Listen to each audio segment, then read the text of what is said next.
Hello everyone and welcome back to another video from Apps Academy. In this video, I'm going to show you how to save your videos on the Inshot application. So let's get started right away.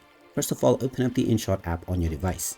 And once you do, you can open up any of your old projects from the draft or create a new one. After opening up your project and adding your files, you can start to make your edits right away. You can add various different audio, stickers, text as well as effects and filters, and you can play around with the various different options available. Once you are done with your edit, if you tap on the back button, this will automatically save a draft of this project. So next time when you tap on a video underneath create new, you will see this project right away. You may also tap on the three dots in order to rename this project so you can identify it better in the future.